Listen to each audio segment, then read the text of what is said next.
Hello, Professor.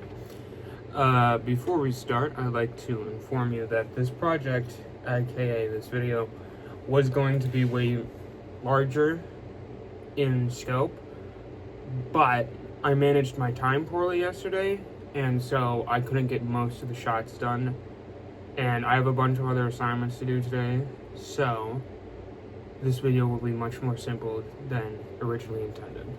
Also, the reason I'm using this little figurine guy is I want something to do with my hands and also pretend like I have a professional setup at all. So for all intents and purposes, just pretend this guy's a microphone. Yeah. First question. What problems do you experience, if any, with both parts 1 and 2 of this assignment? Well, with part 1, we struggled because we forgot that we couldn't move the subject. We had to move the camera. So for the first batch of shots we filmed for the part 1, we were moving the subject. And then we realized we can't do that, so we had to redo all of it. We didn't have many issues with part 2, thankfully. Second question, what are some good things about using fixed lenses and zoom lenses? When and where would you use each type of lens? I'm gonna be honest, I don't know how to answer this question. I don't have enough experience, I feel, with either fixed or zoom lenses to really notice the overall difference in terms of how good they are for their particular niche that they need to fulfill. I feel like once I get more experience with filming and taking pictures or whatever, just production and in general, I feel like I'd better be able to answer this question, but since this is our first project, I can't really answer.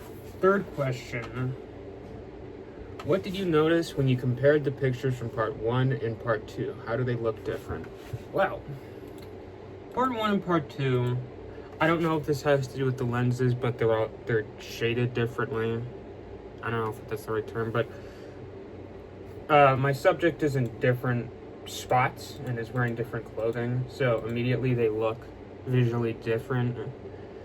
But what I noticed more importantly about part 2 versus part 1 is part 2 feels like I'm inching like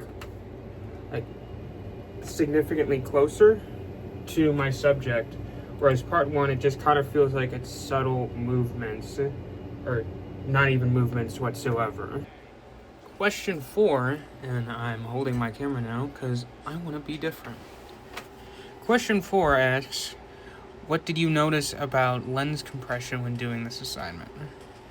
Well, I had to first refamiliarize myself with what lens compression is. And I mainly noticed it in part 1, but I think the lens compression is odd. And honestly, I can't really tell how much lens compression there is, and just for clarity's sake, I'm looking here. Question 5 asks, is there anything that you were not clear on in this assignment or that I could have explained better to you during class? Honestly, I think you did a pretty good job at laying out what was needed in this. The only minor complaint I'd have is that, and this is more just me being dumb, is that I didn't know we had to fill in the f-stop and ISO and distance from subject. I don't know, I just kind of thought they were there as something, but yeah.